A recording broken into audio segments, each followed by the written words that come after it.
Hello and welcome back to the Jon and Lebo show. I'm from Los Angeles doing the show from here. It's our first podcast in a while. Alex in Ithaca, New York, but all of your beautiful body was here just a couple weeks ago to visit me. Alex, how you doing? My beautiful body was, in fact, in Burbank. It was a lot of fun. My beautiful body. Okay. Yeah, it was a good time. I enjoyed it. Burbank is a lot different than the Northeast. People are much more relaxed. I don't think I would thrive there, but it was fun. It was a good time, and I know you're enjoying it. It's just so strange to me because I'm out here working at Fox. I'll be back in a month, so I still have a month left out here. But it was just so strange to me because coming from New Jersey, it's just so different with the whole pot scene as it is out here. Now, this has nothing to do with my usage of pot because I don't smoke pot. But if I was in New Jersey, like if you get caught with it, they're the most strict with those laws. Whether or not when it's out here, people at Venice, wherever you're at, they're practically blowing weed smoke in kids' faces. It's ridiculous out there. Dispensaries left and right. You saw it. This is a completely different culture out here. People are a little superficial. It's laid back. I'm enjoying it. It takes you 20 minutes to drive 3 miles. It's the best part. Yeah. It's amazing. The traffic's worse. The motorcyclists that go between the lanes, you know the drill.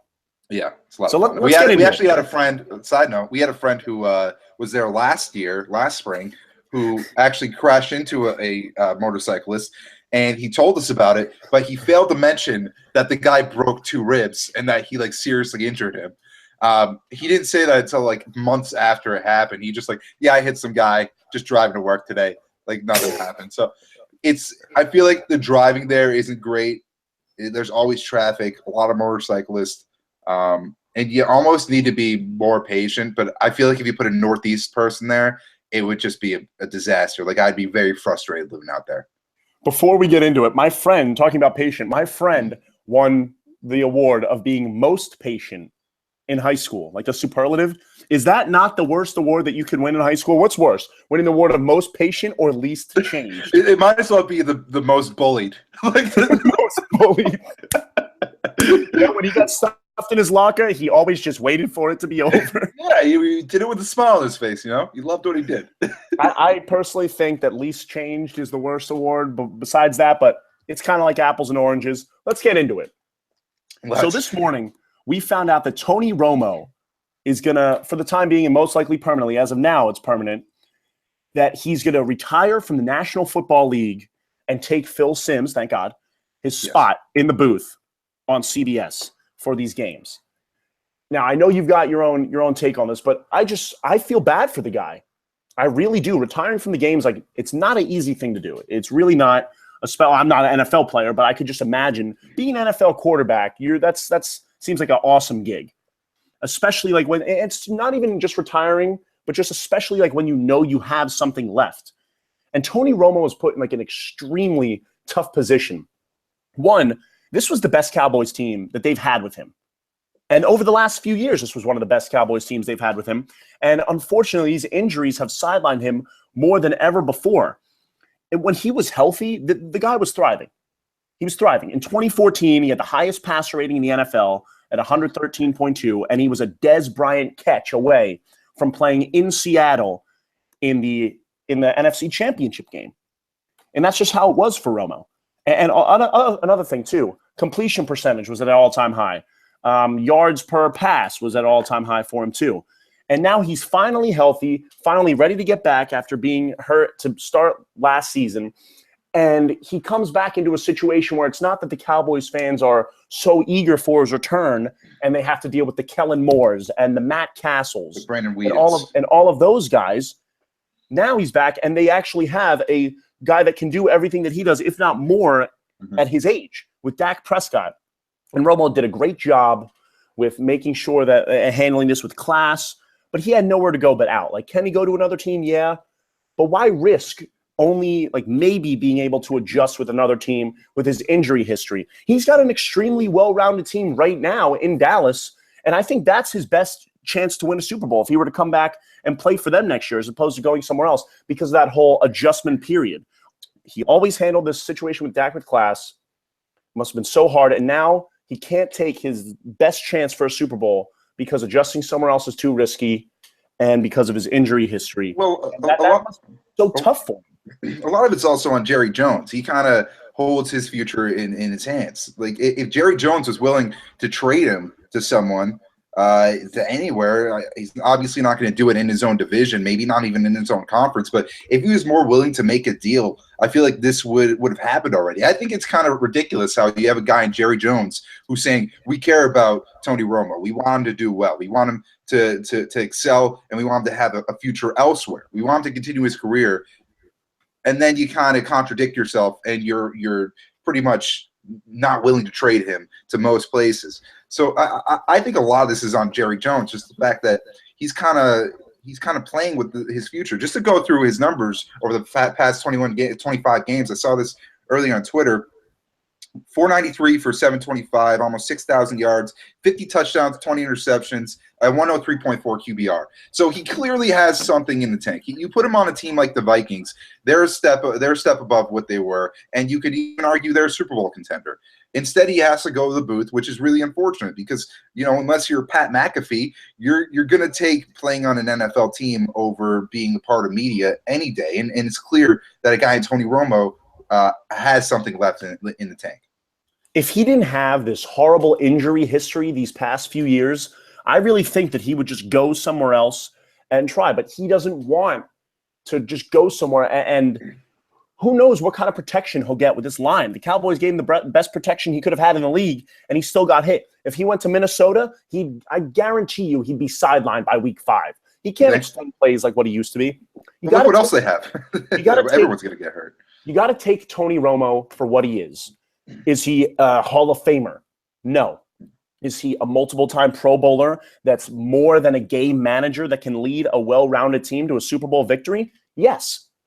And if he were to go to Houston or if he were to go to Denver, yeah, great defenses, but it would be a lot more of an adjustment. And with his injury history and with the move, it will be a lot on his family, a lot on himself. And who knows if it'll be worth it, whether or not, or if he could just stay in Dallas and can really just be competitive. He's a competitor and try to win a Super Bowl. That would be the ideal scenario. But the truth of the matter is he's been injured these past few years. They've tried to bring in these backup quarterbacks to fill the void. They haven't. Now they finally have, and they see a franchise guy. So now Romo has nowhere else to go besides out. It's always sad when you see a quarterback have to retire, before they want to, not on their own terms. And obviously, if you're a Cowboys fan, you're excited with the way things have turned out. But you got to feel for Tony Romo a little bit. He doesn't want to go into the booth. No one does. But he has to. And again, I think it comes back to Jerry Jones. There are teams that would sign Tony Romo. No one's disputing that. If he was released, he would be picked up in a heartbeat, especially for the amount of money he probably asked for. He would be on a team in a second. But he's not released. He's still under contract with the Cowboys, and they want to risk him going to a potential competitor in their own division or their own conference. And that really sucks. But to me, he's a guy who's been, a top 5, top 10 quarterback of his era consistently. And it's really a shame that, you have a guy, Dak Prescott, who's coming along. And it's going to be fun to watch him in the future. But he pretty much pushed him out of town. He got him out of Dallas. The only silver lining here is that Phil Simms is no longer in the booth with Jim Nantz. That's great. Phil Simms, all his obvious statements, those were just so awesome. They were great. It was great broadcasting. Let me ask you this. How do you think he's going to do? For me, sending a guy who is literally just in the NFL a year ago, has zero on-air experience. Obviously, they know he's capable of it because they have the media sessions with the quarterbacks every week. They know what his football knowledge is. They know how well he is at really communicating in general. But going from being on the field to being in the booth is difficult. I don't understand why they didn't send him in as an analyst to start, and they're just going to straight up put him in the booth and hope all goes well. To me, this is kind of just putting a big name in the booth so they bring in ratings rather than putting the guy who will be best at that spot. I'm not saying that he won't be in the booth eventually, or he's not good enough to be in the booth eventually, rather. But to do that right out of retirement and have no on-air experience at all, for me, it's a risky move for CBS in general. Yeah, but at the same time, they know what he's capable of. I'm sure they know just the way that he's spoken to media before. Maybe I I feel like he'll do a good job there just because like he seems like a smart guy. Obviously, I haven't seen him on air, so I don't know. And obviously, I feel like CBS has like a little bit of an idea that he can be at least passable on air because some guys just can't. But it's a big name, and not only is it a big name, but it's a guy that was just recently a media headline guy. So people are going to get interested. They'll be like, wow, Tony Romo just threw a touchdown pass 6 months ago, and now he's in the booth. I can't wait to hear what this guy has to say. And I can't wait to hear what insight. And not only it's sometimes it gets a little not frustrating, but annoying to hear these quarterbacks in the booth like Rich Gannon and these other guys that haven't played in 15 years. So they don't really know how the game really is like current day. They just apply their knowledge for the past, where Tony will literally just talk about his experiences these last few years. And he'll really have a keen insight as to how things really play out in the locker room and on the field. I don't know, but you have a guy, again, no honor experience. And the reason they know that he'll be good, the reason that why they've been eyeing him for a while is because they do talk to these quarterbacks of each team every week that they do these broadcasts. They're constantly on Fox and constantly on CBS and what have you. But they know the knowledge of each quarterback. They know how well they would be on air, but it's just a transition. You know, what if he gets in there and he has some vocal crutch and he just continues to say the same stuff over and over again, and it's noticeable? He'll get torn apart. Obviously, they must have done a test run of some sort, so he must have done a good job there. But you have 16 games plus playoffs that you're going through, and even preseason. It's going to be a tough transition. It's not just him going into the booth with like eye and eagle. It's the number one guy for CBS, and I think that's a huge transition to take up.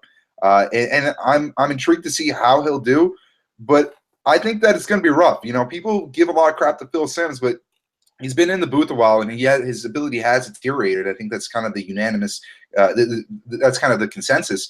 But you have a guy who has zero experience. He's going to be very raw. But I'm excited to see how he does. Imagine if he just gets horrible stage fright, like hit stains everywhere. They go to the first live shot of them in the booth. Hello, friends. Jim Nance and Tony Romo. Now, Tony, you just played last year, being back, except this side in the booth now. How does it feel? Oh, he just stares directly at the camera. That'd be hilarious. That'd be awesome. That'd probably be the worst 2-year stretch of anyone's life. And think about this. He would never be let down from that just because of just the media. Like he would never see the end of that. Media, Twitter would be all over that. If you're in a big place and you're a big name and you do anything remotely controversial or stupid and people find out about it, you're done on Twitter nowadays. You're done. The only benefit to it is people would probably forget that he lost his job to Dak Prescott. Yeah, I don't know that he lost his job to Dak Prescott. Did you see him sweating like a pig on air? Tony Romo, you mean the guy who choked on CBS? That'd be something. What a way better reputation. It's so much worse. All right, you got to watch the game last night, right? Yeah, a little bit. I wasn't really that into it. I'm not a huge college basketball guy. You got to watch the championship game, though. Oh, man. This tournament has been so special. Especially for me. I mean, I think they're just trying to please me, ultimately. Like, that's their end goal. Yeah. Like, I'm their number one demographic. They don't care about any of the other fans. The ratings have gone up tremendously. Oh, yeah. Tremendously. And it was a great game last night. Fundamental basketball. It's so refreshing to see that, especially how the NBA is gearing towards now. But personally, I just know, or maybe I'm wrong, whatever. Just personally, I've never seen a tournament with more emotional investment than this one, I think. And I think that's why the ratings are through the roof. Now, obviously, every year students put everything on the line, but I was really able to see it a lot more with this one because you have teams there, the South Carolinas, the Oregons, Gonzaga, teams that never go to the Final Four, never been to the Final Four, and now they're there.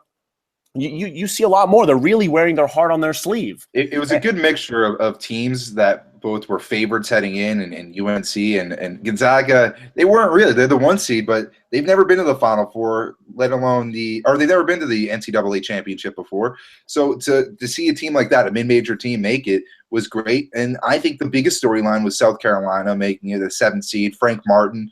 I don't know how watching this tournament you couldn't fall in love with that guy as a coach. Obviously, college coaches get a bad rep, but he really took advantage of the spotlight, and it was a lot of fun to watch that team. I was rooting for them all the way simply because of who they had coaching. But overall, a lot of great storylines. And something we've had in college basketball over the past few years is there's been a wide range of talent, and it's been very even. There hasn't been one dominant team. There's no Kentuckies with Anthony Davis over the past few years. It's right. Going in, there's not one unanimous number one team. It's been even. And I think that is what you look for as a fan of any sport.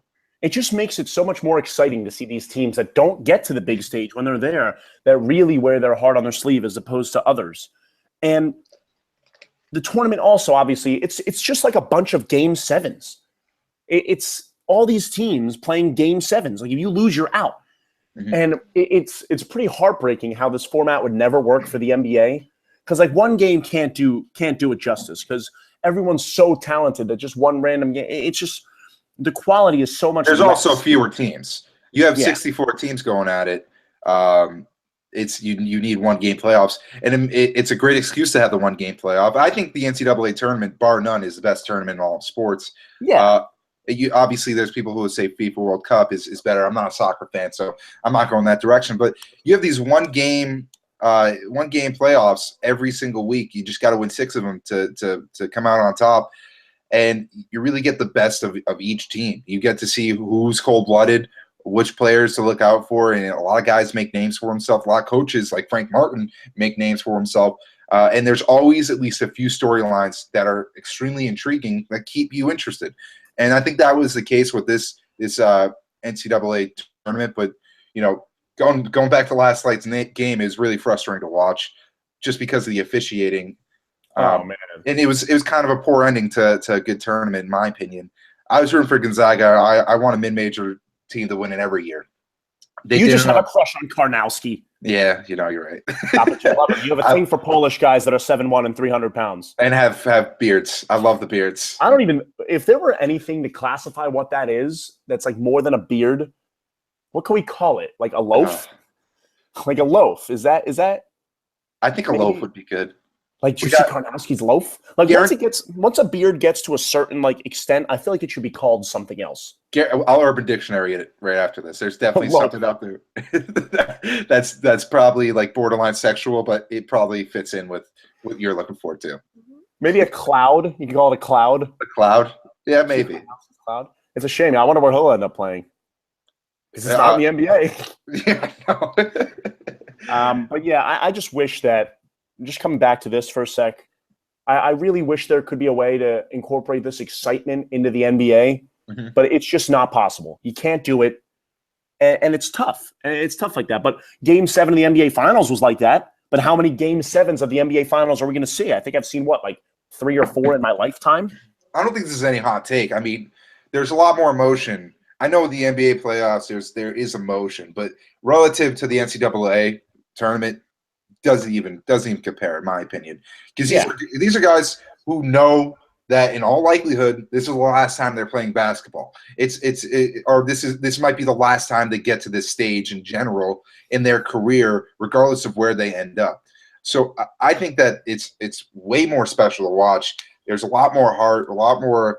I feel like it's more competitive. There's more parity. You have upsets more so in the NCAA tournament. And I know it's cliche, but these guys aren't getting paid. They're playing for the love of the game, and it really shows when you watch these guys. They lose, they're crying. It's like the Little League World Series out there. But it's you really get emotionally invested in these tournaments every year. And speaking of the tournament, a team that's really been absent from it these last few years, Georgetown. And yesterday, I thought this hiring was interesting of Patrick Ewing. This is a guy who's tried to become a head coach in this league. And he's been bouncing around from assistant job to assistant job year after year since 2002. Clearly, he hasn't been getting a head coaching offer, and I don't even think any teams were considering him. And you look at the situation in Georgetown. John Thompson III fired. Had to be done. His dad did so many great things for them, and he took them to the he's done well for them too. But at the same time, when you have a team, they haven't been good since Roy Hibbert left in 2007. They made the Final Four. Ever since then, I think they made the Sweet 16 twice since 2008. And Georgetown, this is a program that if you don't bring excellence on the basketball court, you're not going to be there for too long. That's just how it is. These past 2 years, they've had losing seasons, only making the Sweet 16 twice since 2008. That's inexcusable for this kind of club. And I expected Ewing to try to climb the ladder to still be an NBA head coach, but maybe he's just thinking, okay, I've had enough with the assistant coaching gigs. Maybe this will be another way to really just get my foot in the door to be a head coach somewhere. But this is not an easy task that he has in Georgetown, turning around this club with recruiting and all that. Maybe he'll be content with college. But if he really wants an NBA gig, it's far away, and it's going to take long to turn this team around. And it's not that often that we see college coaches become head coaches. Obviously, it's been done a good amount, but like it's not that often that we see it. So my opinion is I don't know if he'll ever reach the head coaching stage for the NBA, because if he was an assistant for so long and didn't become a head coach that way, it's going to be equally as challenging, if not more challenging, to go this route through college. You see, when a guy is an assistant in the NBA for as long as Patrick Ewing has been, especially given his reputation and what he did during his playing career, he's probably just not that great of a coach. He's probably not a guy who a lot of owners look at and say he could lead a team. He could be the coach and do all the X's and O's and everything like that.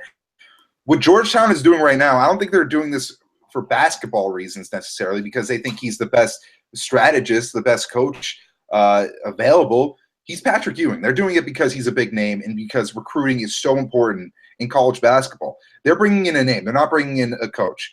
That's how I see this. Again, I don't know anything about his ability. I never had a team that he's coached on, and you don't really know what any assistant coach is capable of for the most part. That stays in-house. But the fact that he has been an assistant coach in the NBA for so long, and the fact that he is also a Hall of Famer on top of that, Hall of Fame player on top of that, must not be that great at coaching. And sometimes he had that with guys who were exceptional. They're so good that they can't translate how they did what they did to players who were not as talented as they are. That might be the case. Yeah. But regardless, I think this is simply a move to try to get Georgetown back on the map from a reputation standpoint, and recruits will follow because you have one of the best big men ever as your coach. I'm interested to see. I just want to see good Georgetown basketball again, man. It's been too long, whether they're losing in the tournament to Florida Gulf Coast or just not making it far. This team used to be like a powerhouse back in the day. And even with Roy Hibbert, they were really good. But that was 2007. Yeah. That was 10 years ago, and they just needed a change, man. What big men have they had in the past 5 years that's really been exceptional in the NBA? That's another thing. Georgetown is a school that prides themselves on producing these unbelievable big men that have good careers. Another reason why they probably brought Patrick Ewing in. Like who have they brought in? Who have they had, in the past 5 years, like since Roy Hibbert as a big man who's really excelled in the NBA? There haven't been any. And when that's kind of your reputation, why would big men come if you haven't produced any talent, any NBA talent? So the move to fire their coach was the right move, but I don't know if Patrick Ewing's the guy who could sustain a run with this team, who could have a good couple 3 years and then eventually make that jump. Also, he's going from was he coaching this past year? I don't think he was an assistant. He was an assistant with the Hornets. He was assistant with the Hornets. All right. He just left. I think that's a little less of a commitment than being a college coach. There's so much that goes 100%. 100%. So you have a guy who's not used to the workload that he's about to deal with. It's going to be transition. But again, the one thing he has going for him is he's a name. He's Patrick Ewing. That carries a lot of weight. And when Patrick Ewing comes into a room to recruit you, that means a lot. And I think they'll have talent in years to come. For me, it's just a question of whether he'll be a good enough coach, a good enough leader, and a guy who could really strategize on top of recruit. And we'll just have to wait and see with this. I mean, it's definitely a big change. It's going to be a big adjustment for him too. So we'll have to just wait and see. Yesterday, opening day with the MLB season. What was your biggest takeaways from yesterday? From yesterday in general, well, a couple days ago, it was Madison Bumgarner who hit those 2 home runs And for me, he's a guy that, I love and hate at the same time. I think he's a bit of a tryhard, and he has been his entire career, whether it's throwing at batters for bat flipping when they hit a home run off of him or what have you. He seems like a guy who kind of takes himself a little bit too seriously, but I love to watch him play. And what he did in the opening day, hitting 2 home runs, was remark. One off of Clayton Kershaw Zach Greinke rather was awesome to watch. So I obviously Madison Bumgarner was something that stood out. I'm watching my Red Sox, Andrew Benintendi hitting a 3-run shot. Pablo Sandoval, probably the biggest surprise ever. He had an infield single. So in other news, pigs are flying. It's crazy. He was a mover yesterday, wasn't he? What? He was a mover, He was a mover. He was definitely a mover. He looks a little bit lighter on the feet. And I've said this 1,000 times. There's no point being 270 pounds if you can't hit home runs. And when you're only maxing out at 15 a year, you should probably think about hitting the gym a little bit more. He did that to do that, even though it's his job to be in shape because he's a professional athlete and stuff. But he's back. I think he'll contribute. I think he'll be a decent player. And I think the Red Sox, they have a roster that's built to make it to the World Series. I think they're the most talented team in the AL. A lot of it comes down to your clubhouse, though. Do you have guys who can lead? Do you have guys who can play in tough moments? That's yet to be determined. I don't know if they have that. They have the most talented roster, but it takes way more than that to win in the MLB. And you go back to that 2013 team. I always love to go back to that team. Or even the Indians last year with the run they made. They had some clubhouse guys who had heart, who could deliver, who were guys you love to play with, love to root for, hard nosed. I don't know if they have that this year. They have a young roster with no David Ortiz, so they lost the leader. Don't know if they'll sustain a playoff run. Don't know if they'll make it to the World Series. But the one thing I do know is they have the talent to do so. All right. What about this angle, though? I think the most interesting thing going into this season, or one of, is the Red Sox. Yeah. And you look at Chris Sale, Benintendi, obviously, too. David Ortiz gone. All these interesting things. I was able to get Mookie Betts in my fantasy draft. But I know you were probably concerned. But my question is, what about this bullpen?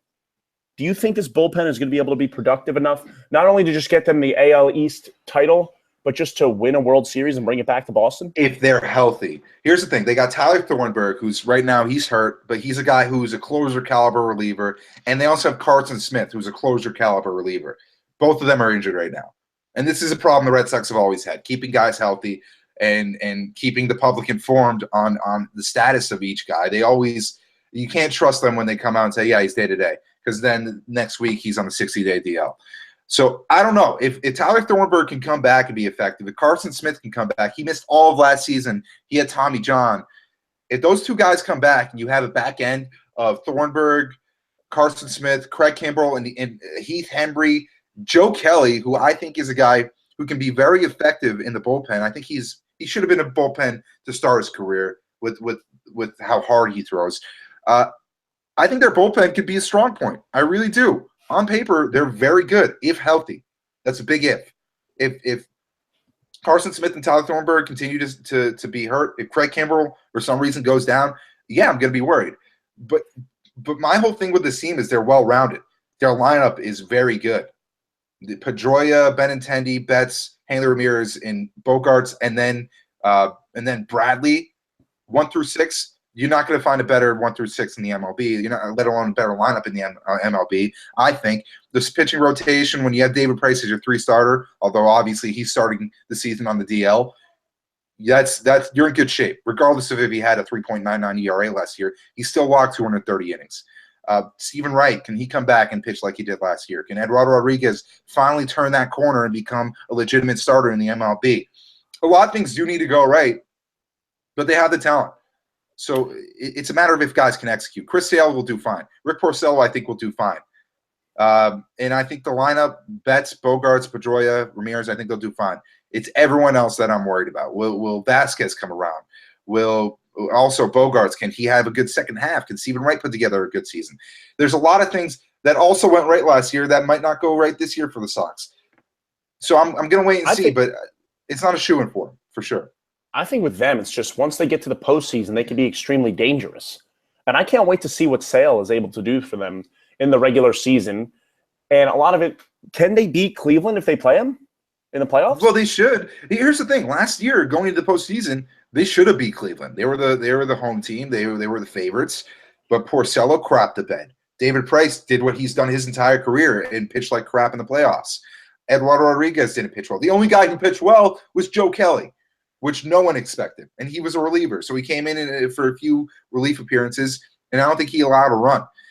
But those guys didn't show up.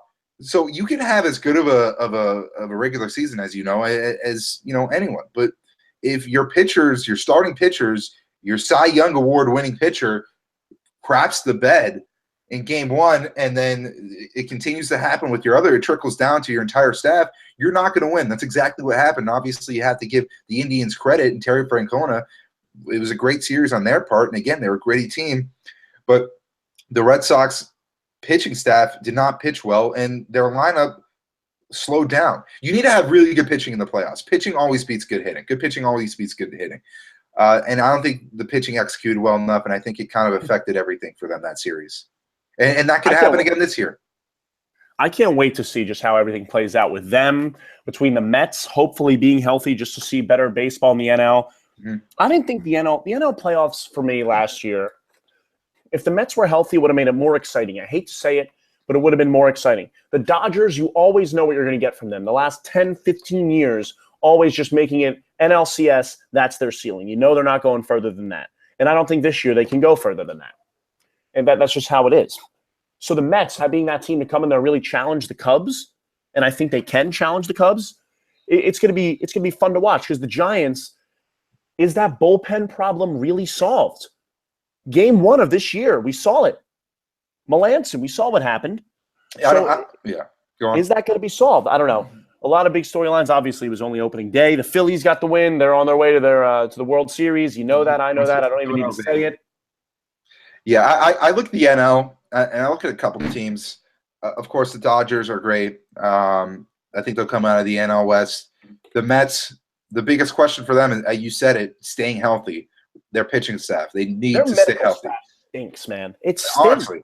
And if I'm a Mets fan, I'm very frustrated. You've had some unbelievable talent over the past couple of years, and they just can't stay healthy. The past 2 years were great for them. They had Syndergaard, they had DeGrom, they had Harvey, but some of these guys just couldn't stay on the field. That sucks when you have the team to make that run, but you can't do it simply because they're not healthy enough. That's a big deal. And for me, my gut tells me that their pitching staff's going to take a blow this year. They're not going to stay healthy, because that's been the case the past few years. And their lineup isn't good enough to make up for that. No. So I look at the Cubs as a team that's the favorite in the NL. Obviously, that's not any hot take. They're the reigning World Series champs. But I also look at the Nationals. They'll be very good this year, and it's going to be tough. If they can win a playoff series. If they can win a playoff series. But I honestly think two most likely teams to meet in the NLCS are the Dodgers and the Cubs. If the Mets stay healthy, if their pitching staff stays healthy, they have DeGrom, Syndergaard, Harvey, and whoever else is there, and Matz or Wheeler, whoever's there. Wheeler, you name it. All these guys are very solid. But if they stay healthy, if they have that intact, they'll make a run. I honestly think that. It's all about pitching in this league. And if they have a healthy pitching staff, and they have guys who can pitch in big moments, which I think Syndergaard and DeGrom are two guys who are cold-blooded, they'll be good to go. But you can't sleep on the Giants either. They have Bumgarner, who's probably the best playoff pitcher of this generation. So we'll wait and see. Obviously, it's opening day. It's the day after opening day, or 2 days after opening day. But it comes down to pitching. If the Mets stay healthy, they have the lineup. They have a decent lineup. They have a really good starting rotation. That's really the most important thing. My biggest take for this year, I just want the Mets to stay healthy, to keep things a little more interesting in the NL and in the playoffs. I think it'll be a lot more fun. The fact that they even made the playoffs last year, regardless, with all their injuries, was huge. And I thought that shows a lot about their team and their toughness. Let's shift gears a little bit now. NBA playoffs right around the corner, man. Mm-hmm. Right around the corner. And what bothers me Obviously, there's a lack of parity in the NBA now than ever before. I remember like 10 years ago or even 8 years ago when if you won 50 games in the Western Conference, you might have not even made the playoffs. You were an 8 seed. I remember like the Warriors were an 8 seed and they won 50 games. And the thing that annoys me now with the Cavs, and obviously the East has never been that good, but I'm just saying, with the Cavaliers, what's going through with them right now they're the number 2 seed. Are you kidding me? Going through this funk. And what's annoying to me is they're going to get bailed out. They're going to get bailed out because look, what's going to happen? Yeah, they're going through some troubles right now. They have a week to work it out, and it's not like they need to figure their stuff out right now. They're going into the first round. Who are they going to have to play? The Heat, the Pacers. What did they lose? Whoever. They're 0-4 against the Bulls this season. They might have to play the Bulls. They're not going to lose in the playoffs. And playoff LeBron. You see, everyone keeps saying that. This is my whole thing. Everyone keeps saying that. I get LeBron in the playoffs is a different breed. I understand that, and I agree with it.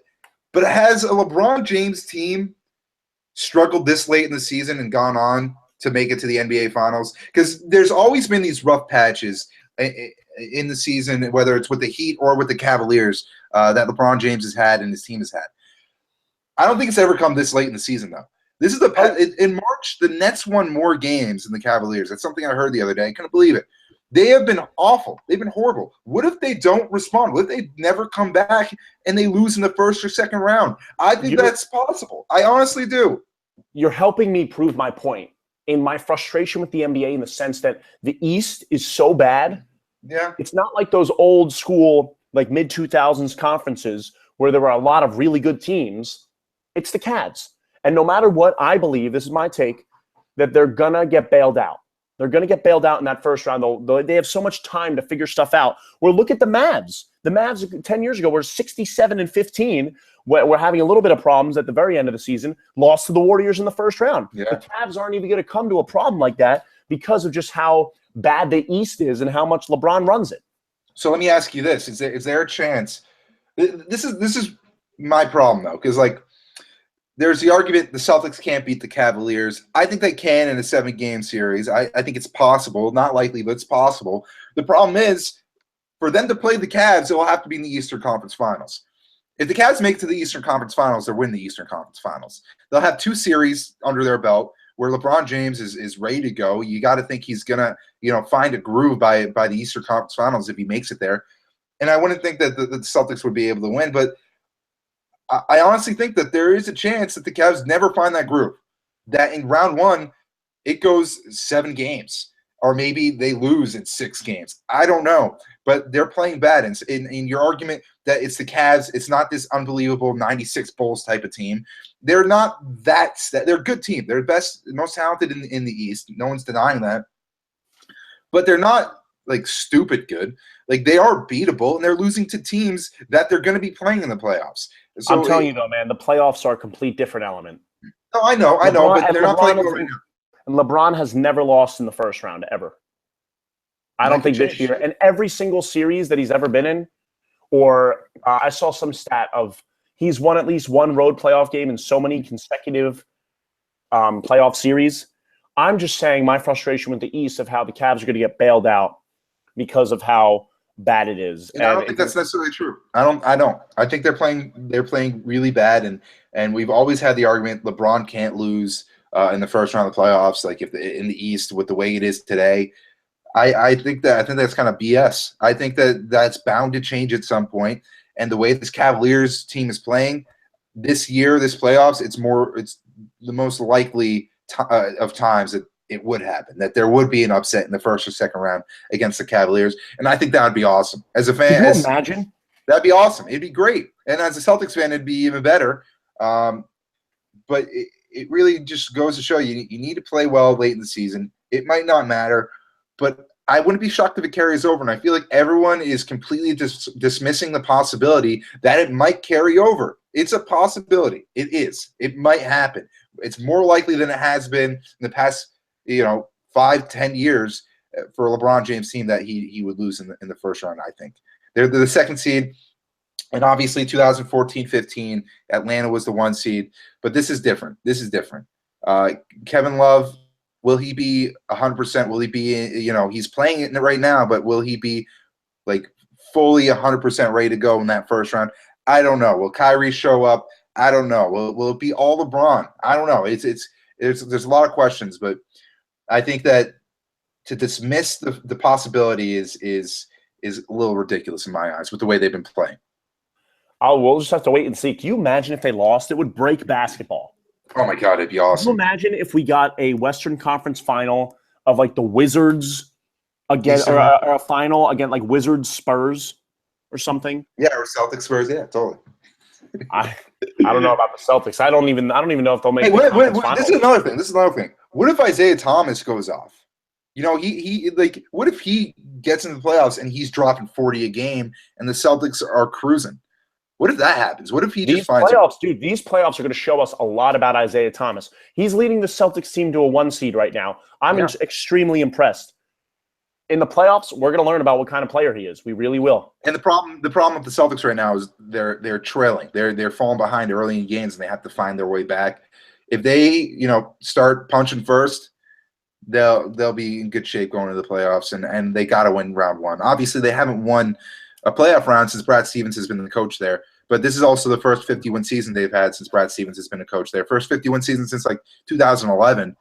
So, this team isn't really comparable for the Celtics to ones in years past. And obviously defense has been a problem for him. But who knows? Maybe Isaiah Thomas can go on a run and really show his colors. The one thing I've learned is you can't really doubt the guy.